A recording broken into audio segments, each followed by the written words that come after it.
Welcome to the last Rider series of the Showa era, Kamen Rider Black RX, Remastered Edition.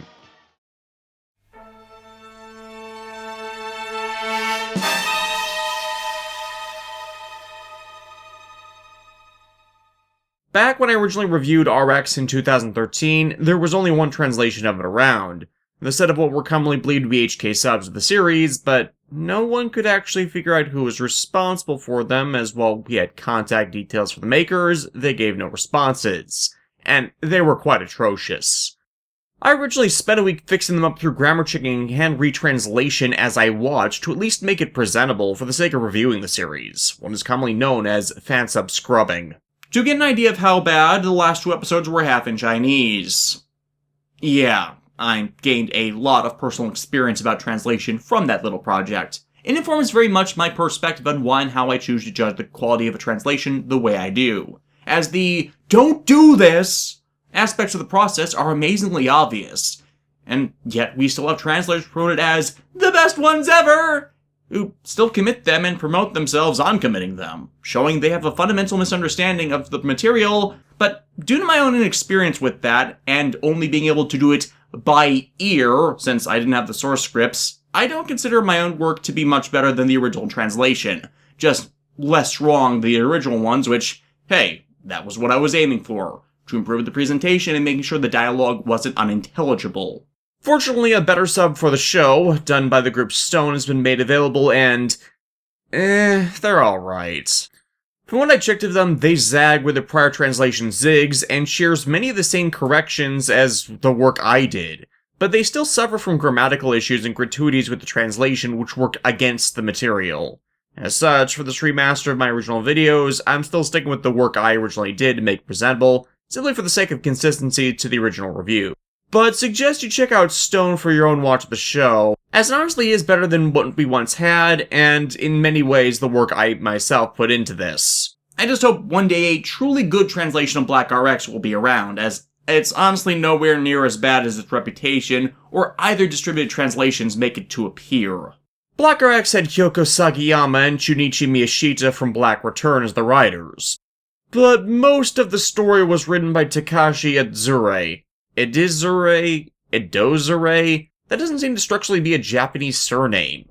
You bought a consonant but forgot your free vowel! Regardless, he's a man that I have found absolutely no information on, nor does he seem to have worked on the franchise before or after this, which explains a fair amount of the disconnect in tone from Black that RX ended up experiencing.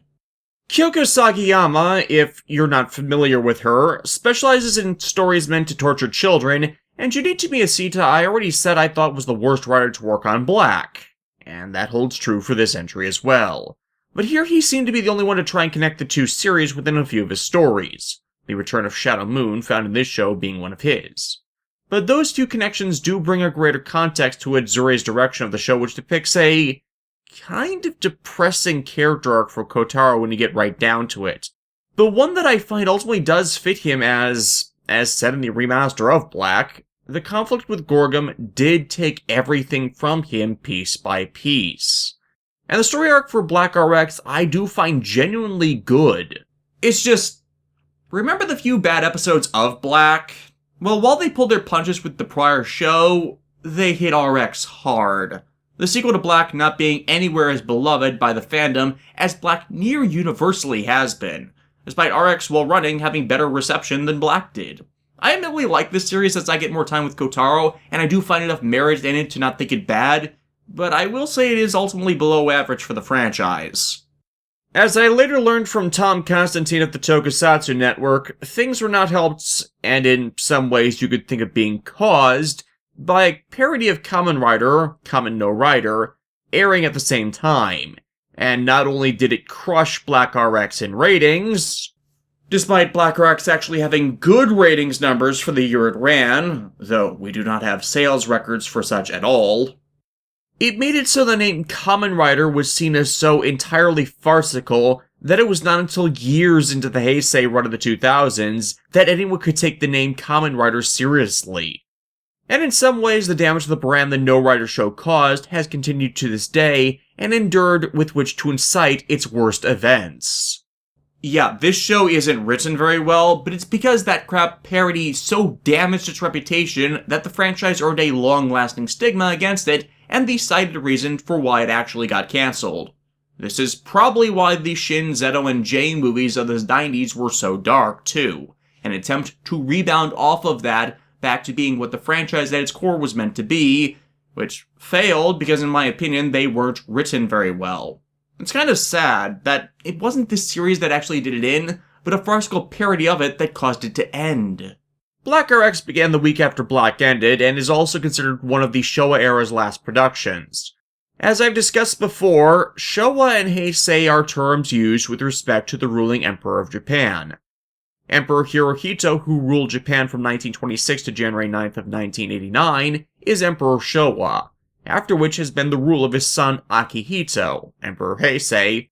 Black RX began airing in October of 1988, until the following September. Thus most of its run took place as the Heisei era began. But generally speaking, series made that fall over this change of succession are treated as Showa series, as that's when they were in pre-production and most scripts for the series run were written. Some other series, like the Heisei Godzilla films, end up being treated as such over being Showa due to more of their content or contiguous story happening after this changeover. But it's usually a rarer occurrence coming about due to the major bulk of the work going to production after the era change.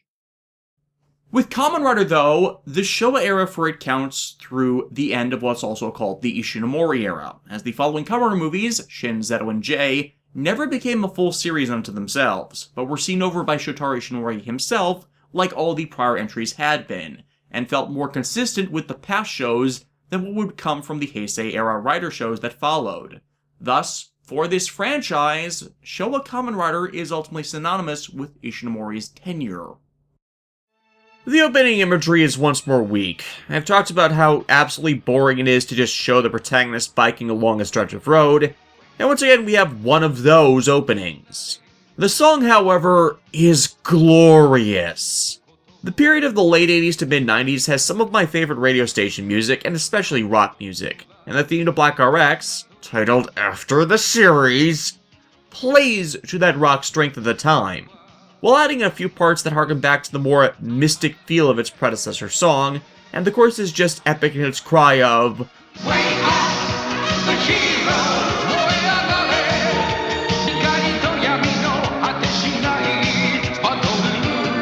It's too bad what it's being set to happens to be so dull, though like with Super 1, it is updated later to reflect the additions to RX's arsenal, but shares the same blandness. So overall, I feel it's a below-average opening. And we open on the continuing life of Kotaro Minami, played by the returning actor Tetsuo Kurata, 6 months after his final battle with Gorgom.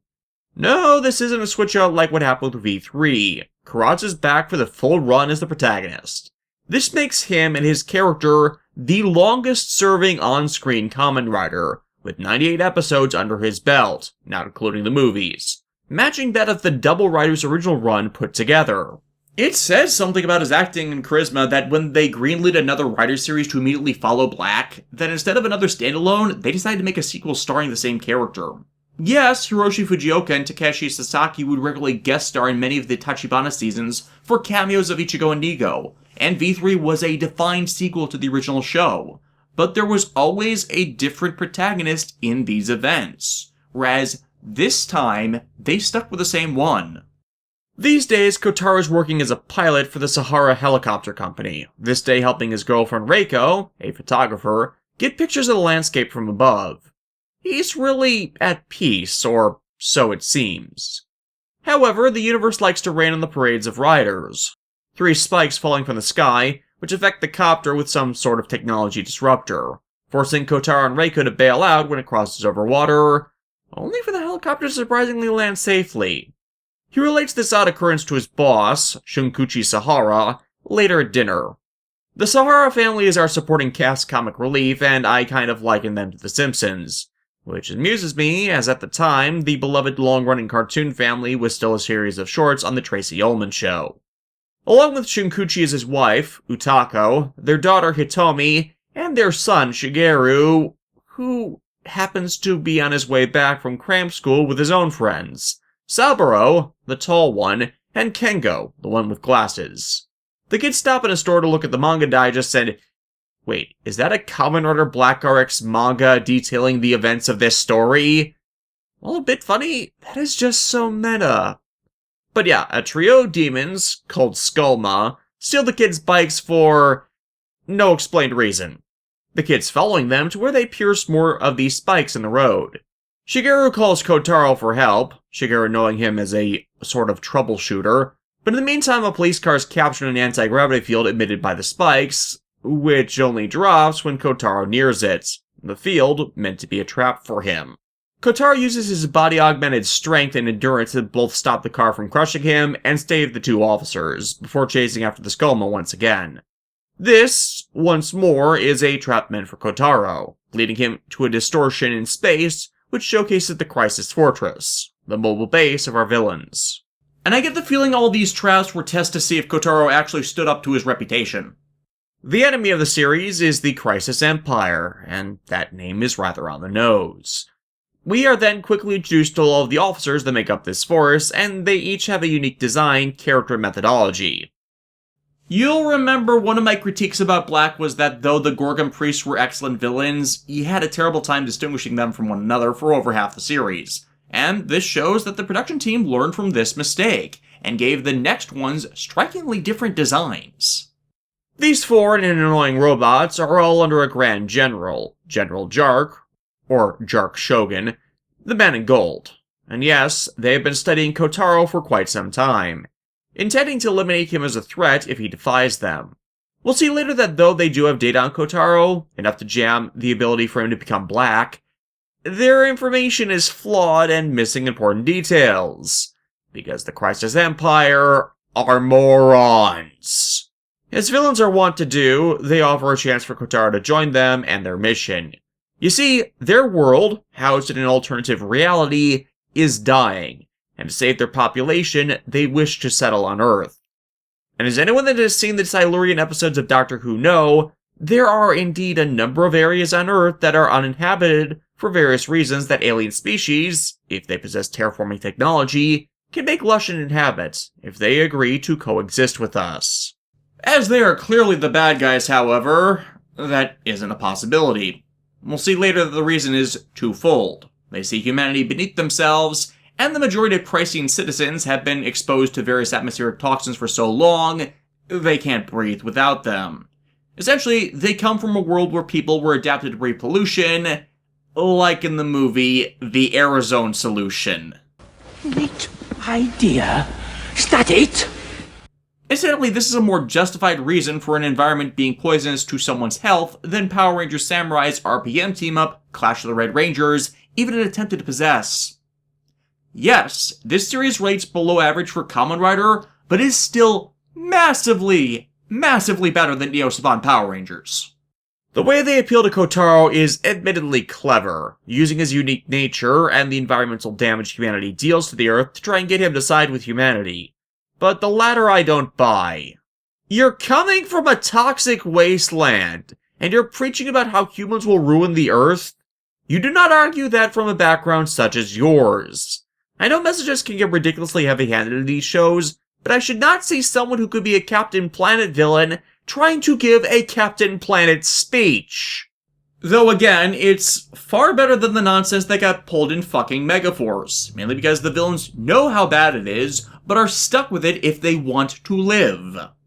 But yeah, Gorgom tried this approach earlier with Kotaro last season and failed miserably, making you wonder how the hell their spies did not tell them at all about the Gorgom attacks in their planning, but detailed Black. So, since Kotaro won't side with him, they just have to eliminate him, and they've already done so. The entire time they've had this little chat, they've been jamming Kotaro's ability to transform, and now follow it up by shooting him with some type of laser to completely destroy his ability to transform into Black, ejecting him into the void between worlds the Crisis Fortress exists within. And here's where things get a little weird, to say the least. See, the Crisis Generals only destroyed whatever creates the form of Black, and not his power set or the Kingstone they are powered by. The Kingstone is an artifact of untold power, and is meant to absorb power to make its host grow stronger. That was the entire point of the ceremonial duel in Black, to find the one more receptive to its power, and thus stronger, and using the Twin Kingstones as a medium to absorb the power of the previous Creation King to become the next one.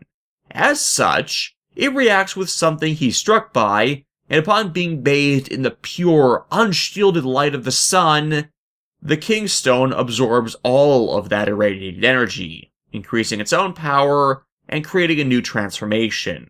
The excess being sent out into a being also connected to the Kingstone, the broken remains of the Battle Hopper. Kotaro crashes back to Earth and then observes his new body.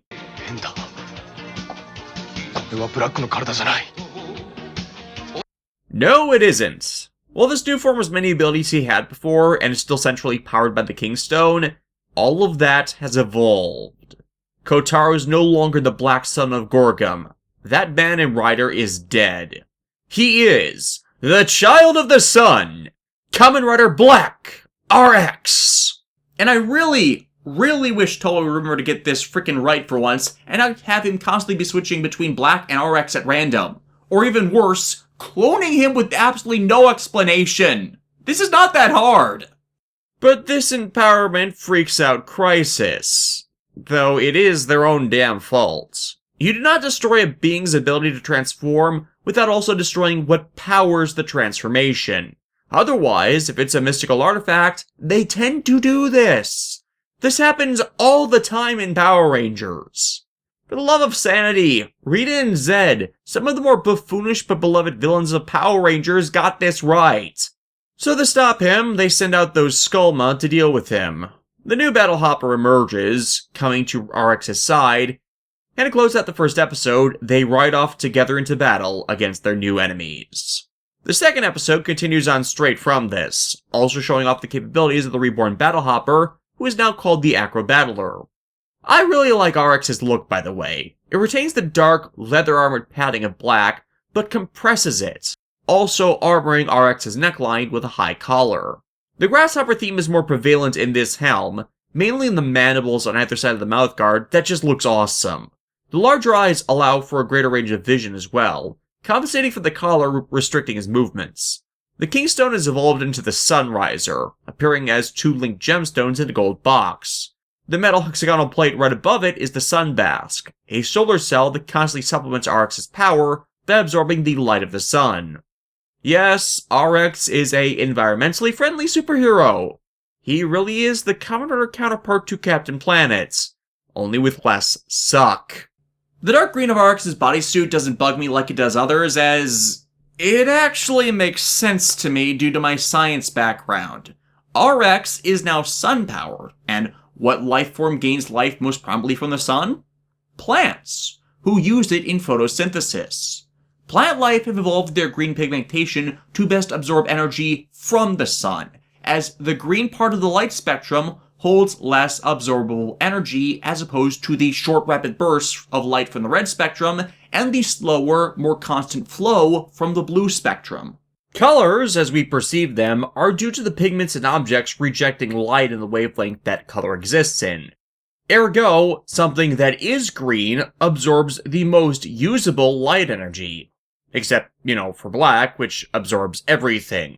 But yes, I just used science to explain why RX's design aesthetic actually benefits his powers.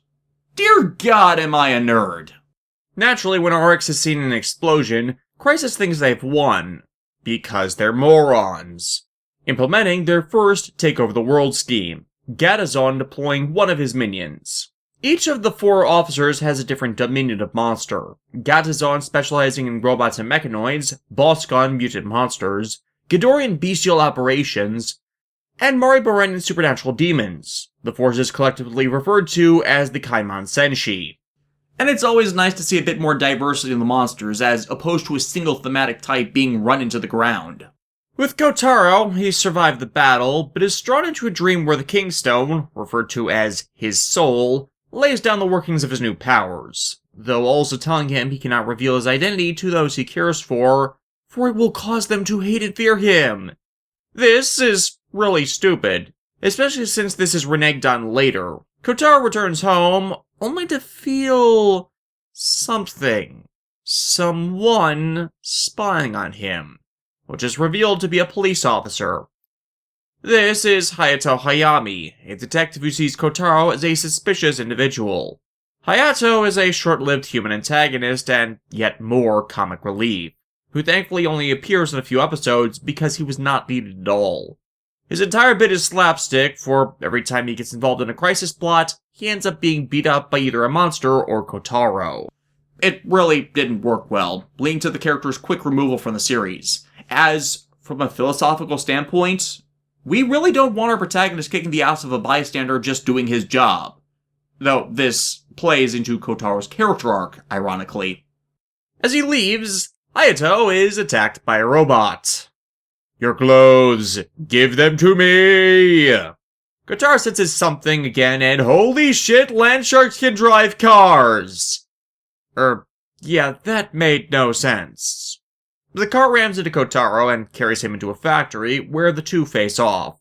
The guy's the monster breaking away, until finally, it's time.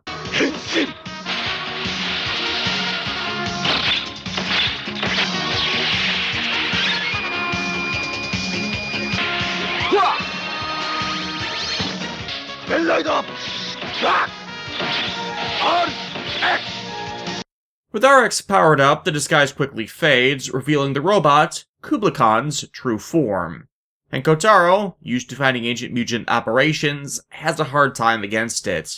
Which is understandable. The Commoners have always fought either mutants, cyborgs, or organic components in a metal shell. It's rarely they've ever faced a robot. As such, when RX hits it with his rider kick, RX! Yes! it merely reconfigures itself. However, the RX kick is not his only finisher. Kotaro can also manifest a lightsaber from the Sunriser. This weapon, the Revolcane, is RX's signature weapon, and used to deal his signature finisher, the rider-piercing attack, Revol Crash. Kamen Rider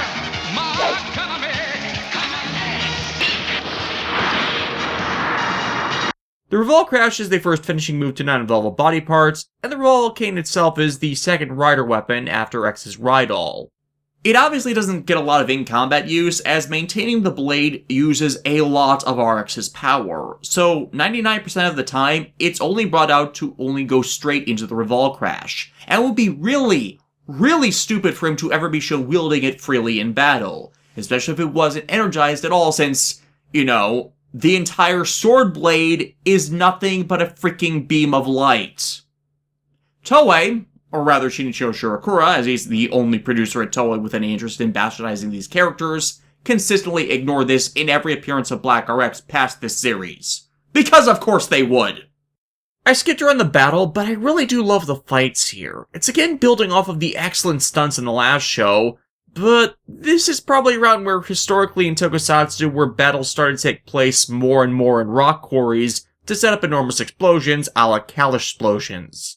It's not that bad yet, and they in no way involve Mark Harris, and yet there is enough rough and mountainous terrain in Japan to warrant the imagery without these actually being rock quarries. But it starts to grate on you after a time when it's done in rapid succession.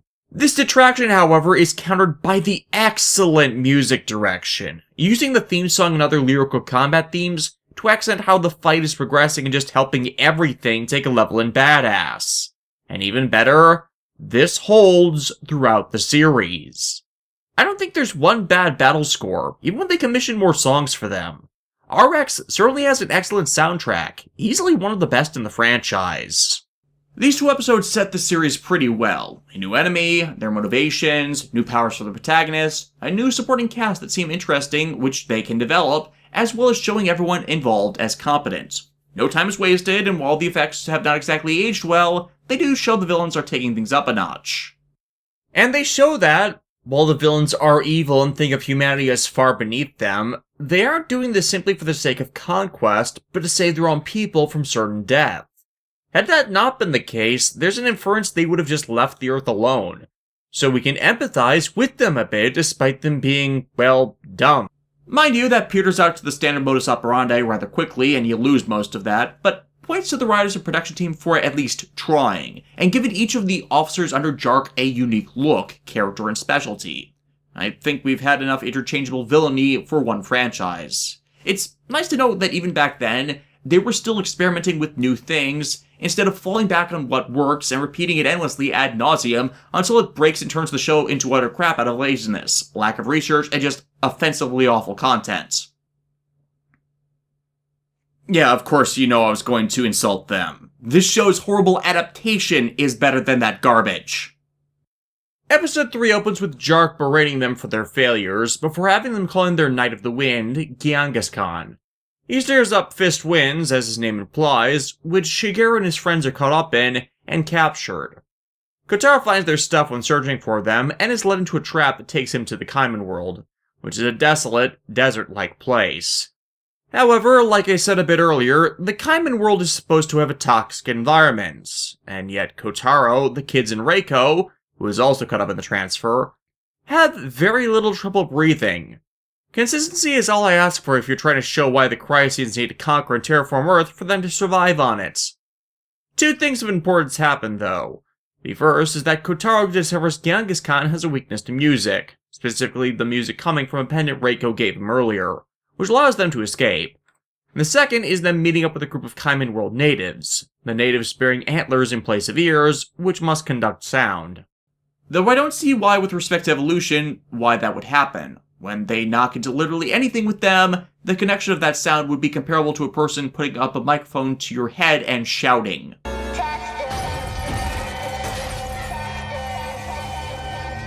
The native Caimans are actually exiles and political prisoners who are worked to gather water from the desert, well, that are spice, as he who controls the spice controls the universe!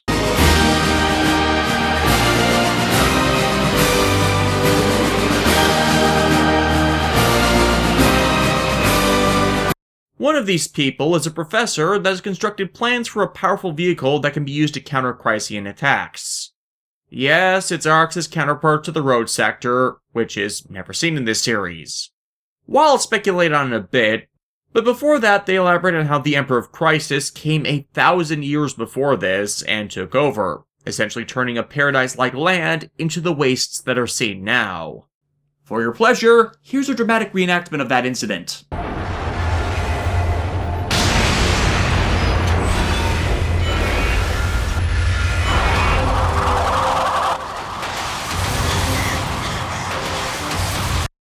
All that's left now is a single city that holds the Chrysians' 50 million strong population.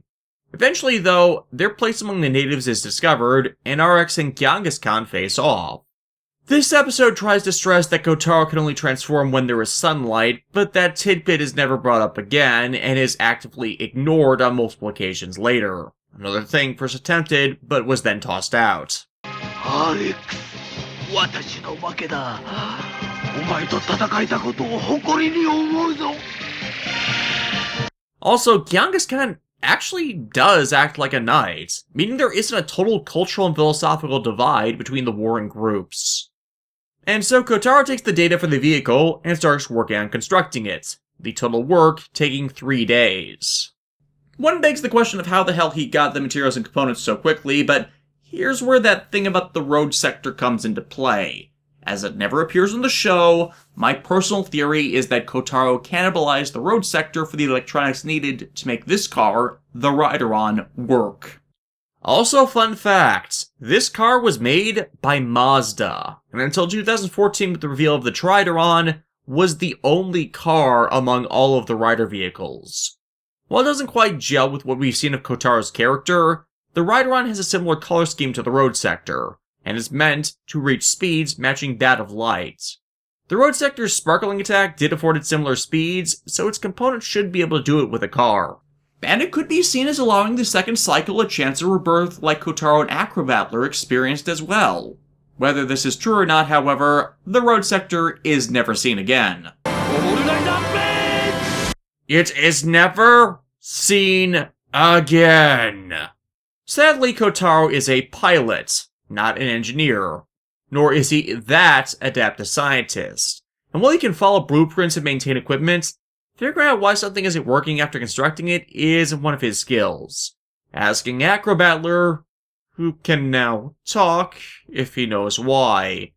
This initially freaked me out as it brought back bad memories of this show's adaptation, Saban's Masked Rider, where the vehicles talked. But then I remembered that Battlehopper had reached that state of full sentience not long before his own death, and the voice is rather mechanical. So yeah, I can tolerate it. Crisis, however, won't let Kotaro finish it without contest, deploying Gungadin. And my god, it's a freaking Zaku tank! This is no Zaku, boy! No Zaku! Kotaro takes a break from working on the vehicle, only to come under attack by it and the Crisis's foot soldiers, the Chaps. Realizing they're after Rydron, and with Gungadin's armor too thick to break, he runs back to the warehouse. ライト、お前の力が必要なんだ。どうやったらお前の命を引き込むことができるんだ。 Sadly, this invokes continuity in a just terrible way. As Acrobattler distracts Gungadin, Kotaro quickly constructs a fake shell of the car, and takes the real one to the cave beneath the sea. How he does this when the vehicle won't even start eludes explanation, but there are more stupid things coming.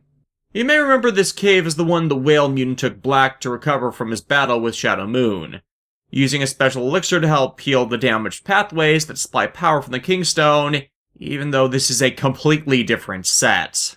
Well, in a retcon about that, the life-giving powers do not come from the elixir, and the cave was merely a location, but the cave has the power itself.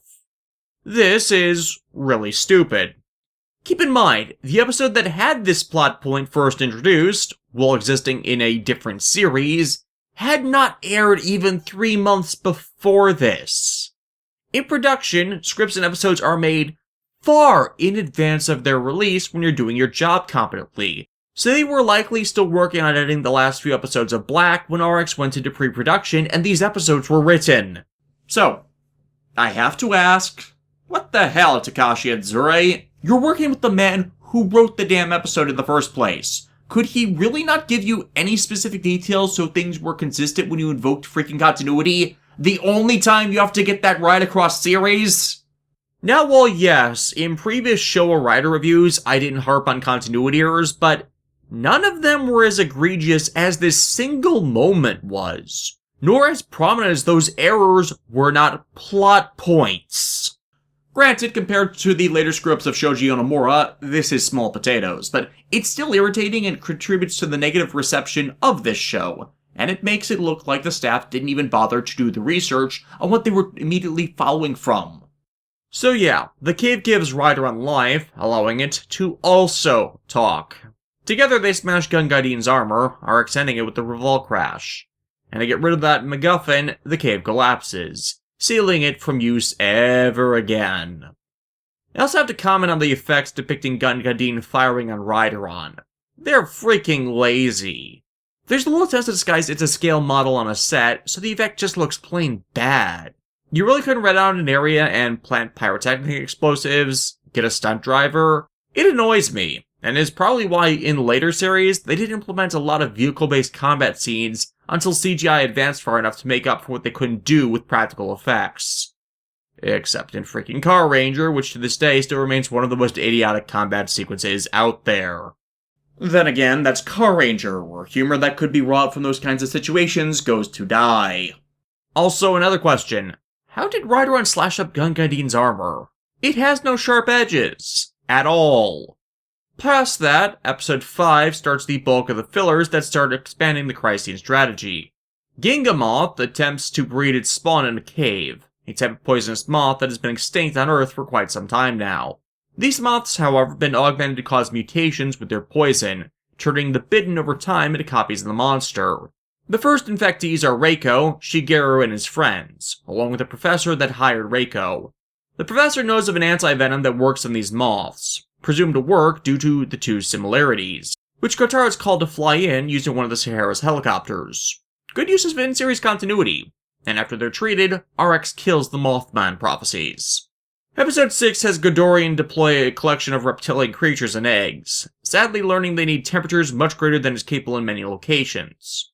Though 3 hatch and attempt to lay their spawn in humans, a high fever enough to apparently incubate them to term. This episode's importance, aside from having RX fight 3 monsters at once, is the introduction of Goro, a chef at the Sahara Airlines that joins the supporting cast as a recurring character. He is also played by Shotaro Ishinomori's son, Joe Onodera. The fight scenes here are one of the weaker ones of the series, as you can clearly see where Black RX is beating up an empty costume. You couldn't put, a mannequin in the suit to make it look more realistic? Oh, and there's also a subplot about Shigeru learning to stand up for himself. A good lesson that was told much better in Back to the Future. Next, an old friend of Kotaro's, named Yosuke Morita, contacts him in need of his help. The two have apparently known each other since primary school, which irritates me a bit, as were this following continuity, a counterpart to Nobuhiko would have been in these flashbacks, as well as at the very least given lip service to. He's not, despite spoilers for this show that I've already reviewed twice now. Shadow Moon returns later. But the issue Yosuke needs help with involves a crisis plot. The company works for being tricked into developing the blueprints for a very powerful laser weapon, which the original subs described as poison gas. Anyways, Kotaro destroys the plans and takes care of the mirror monster Bujin sent after them. It turns out, over the last 10 years, starting in 1978, Crisis has been sending infiltrators into society to feed them back information. The infiltrators given genetic augmentation to be able to disguise themselves and survive in the less polluted atmosphere. Again, reverse aerosol solution. The thing is, a lot of them didn't like Crisis and defected, feeding back just enough information to their superiors to keep them off their backs. It explains how flawed their information could be about the Earth and its defenders. Something we'll see more of later. Anyways, many of them fell in love with Earth natives, and their physiology is close enough that children can be born. One of the oldest being this girl, who recently got an insane surge in intelligence, going from primary school to teaching college classes and constructing an absolute lie detector in about a month. Bosco and the mutant Dynamite attempt to recruit the girl to their side, revealing her inhuman roots, but it ultimately fails. Though there is an amusing bit where RX gets beaten up by the girl's newly awakened psychic powers. But it's only funny in its absolute absurdity. You know what else is absurd? The return of people getting turned into a cactus. You know, in the 323 episodes since the incident of Takeshi Hongo being turned into a cactus, yes, that actually happened, this is not a plot I expected to rip here at all. This franchise gets weird at times. A step up from the Gel Shocker plot is that these cactus people become the thralls of Akipeti, actively being able to attack people instead of just stand there. The power hasn't been perfected yet, which has Maribon assist Ghidorah in acquiring a girl named Chigusa, which the original subs dubbed Chica, in a 1-2 punch of Dot Hack Geo references, with this girl having a strong bond with that type of plant. Kotaro meeting Chigusa while trying to throw out a plant of Reiko's he failed to care for while she was on a business trip. The thing that confuses me, why do people keep cacti as plants? They stick you with thorns en masse, die if fed too much water, and really have little aesthetic value. My mother planted a few she received as gifts in the yard, and I had to actively avoid them like the plague, as I've had to pull their thorns out of the lot of us on multiple occasions. But yeah, Kotaro has to save Chigusa from the monster in Mariboran, who is deceiving her into believing that it's the will of her dead mother to drain her life into Akipeti. Episode 10 is the last actual episode broadcast in the Showa era, and it's an invasion of the body snatchers style of plot. The alien Dogma Logma creating clones of Kotaro's friends, starting with Shigeru, and learning how they act in order to get close to Kotaro and assassinate him. However, as the clones are learning from the originals, Shigeru manages to program enough tells into his when he realizes things are going bad that Kotaro can catch on. Someone was watching the original Star Trek when writing this. This is straight out of a Kirk-helmed adventure. Though I have to hand it to Jun Koyamaki, the actress behind Reiko, as in this episode, she does get to show her stuff. She has a level of skill in this scene. We'll see later that Reiko does have martial arts training, so she isn't as defenseless as you might think, and later is able to fight off the chaps. Episode 11 has a junked robot of Gatezon recommissioned to fight Kotaro. Its name is Sprite. Yes, we have a robot named after the word evolution itself, one of my favorite anime, and one whose dub starred the ever-awesome Steve Bloom. Or maybe this is what became of the manga's version of Zetsue when it was dropped into that whole time travel 11th hour plot device in the final chapters. It evolved like Galandu and did not need its user to be manifest when it landed in the Caiman world. Maybe the Caiman world's destruction created alter space after its collapse. I am way overthinking this. Anyways, Sprite has the power to control junk, repurposing it to attack people, and seeing those that abuse items within them. But yeah, Kotaro does badly in the first encounter once he uses his abilities to learn there's people trapped in the junk, retreating once the sunbask is damaged. He has to return to combat not long after, however, as the GSDF sends soldiers in to smash the attacking junk while people are still trapped within it.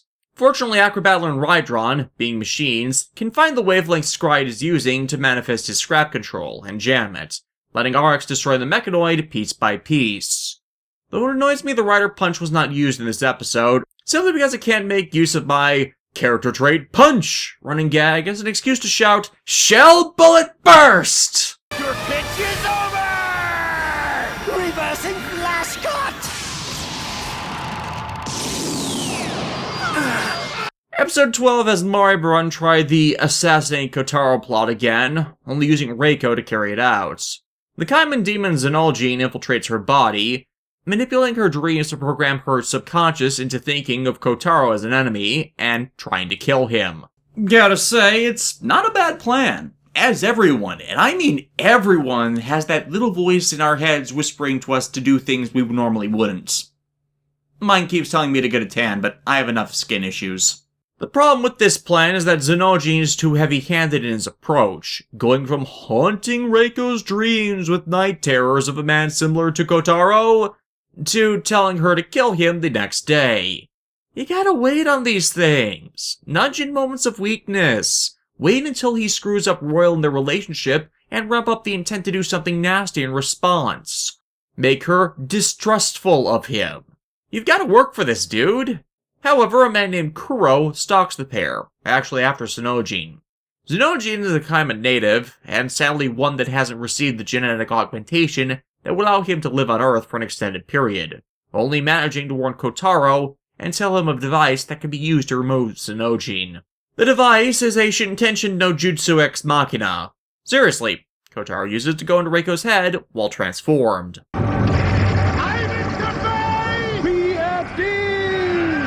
Actually, you know what it really reminds me of? That psychic reader helmet from Ghostbusters. Anyways, Kotaro shouts out for Reiko to believe in him, and that manages to help her turn it into a lucid dream which she can control, allowing RX to destroy the Dream Demon. Episode 13 is arguably the most awesome unintentional reference in the history of awesome Japanese series, and also has connotations for events of the franchise down the line. The first item is a green crystal Shigeru finds not long after a pair of meteors fall. The other meteor bearing a Chrysian and his daughter Kirara. They are here because they are trying to protect both worlds from a plan that would destroy them both, which relies on an artifact they have stolen, the G Crystal. Damn those Chrysians! Without the G Crystal, the gutsy Galaxy Guard won't be able to save the universe from the 11 planetary masters of Soul from collapsing the universe to create a new one in the far-off year of 2006, nor form one of the most badass mechas in all of existence. Yeah, no, that's not happening. Though it is amusing that the Chrysian's world is coming to an end due to the world nearing a black hole, which some scientists speculate will eventually cause the universe to collapse, and that being one of the crises invoked by the bad guys of Galgaigar Final. And even more amusingly, the narrator for Kamen Rider Black and Black RX, Kiyoshi Kobayashi, is also the narrator of King of Braves Galgaigar, and the show's star, Nobuyuki Yusho Hirayama, would serve the same role for Kamen Rider 4s. I just love little connections like that between my favorite shows. Anyways, the man was a scientist who constructed a dimensional transporter which could more permanently bridge the Kaiman world and Earth. as normally the transdimensional connection wavers in strength, there being times when the Crisis Invasion Force is completely cut off from home. The G-Crystal is the primary power source for this device. However, his studies confirm that using the crystal will cause an instability in the created gate, which would eventually cause both worlds to be destroyed. The Emperor would not hear word of this, despite, the guy telling him it would kill them all. That's why he defected and fled with his daughter. Kirara tries to find the crystal, only to make a friend out of Kengo, though that is hurt by the Kaijin Flarmy Glarmy, yes, seriously, assuming her form in his own search to reclaim the stone, which harnesses bravery. Shigeru, as I said, has the G-Crystal, which gets him and Kengo kidnapped to reclaim it, allowing Flarmy Glarmy to activate the device and start the destruction of the world, just as the doc predicted. See? This is why you use them to power giant robots and not dimensional portals. RX smashes the device, supposedly destroying the G-Crystal and taking care of the Kaijin. Kirara and her father are set up in a new home, presumably with funds supplied by their Chrysene deserters, and are allowed to build a new life for themselves. Oh, and the G-Crystal? I wouldn't worry too much. Japan will be getting a supply of their weaker cousins in about 8 years' time. Now, why did this episode have connotations for the later parts of the franchise? Well, this series has a recurring theme with its villains: dimensional travel and the instability pursuing dimensional gate technology as a regular manner to traverse worlds. The reason why ships like the Chrysene Fortress are even needed for their invasion and the transport of their populace. Opening a gateway damages the world's surroundings as they bleed into each other. And this is not the last time we see that this series. And what series features a ridiculous amount of dimension travel, which has persisted long after its end? Why, Kamen Rider Decade. I'll get more into my theory at the end. And yes, I absolutely acknowledge this is an unsubstantiated fan theory and nothing more. But remember how horribly bridging dimensions would have gone in this episode, and then look at how easy it is to walk through a dimension curtain in Decade to change worlds. While something that was probably completely forgotten by the time the writing staff at Decade was put together, considering how bad the production team was for that show and how little they seemed to know the franchise, this could actually serve as an in-franchise explanation one can build conceptually to connect the series together and explain the divergent continuities the pre-Decade Heisei series ran off of, until Toei executives demanded that decision be reversed. Next time we'll continue with the retoolings of the show, as Kotaro learns of more of his powers in the show's second story arc, where Black RX really does hit its stride.